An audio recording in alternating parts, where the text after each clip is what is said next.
pro langą tiršti debesys plaukte plaukė, jo širdis plakė, tarsi varpas skambėjo.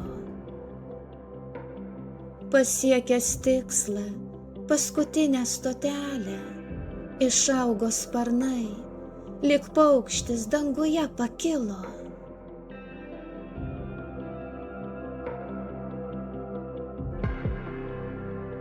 Ak, nepakartojama akimirka atėjo, viso laukimo, kantrybės, jie buvo verti.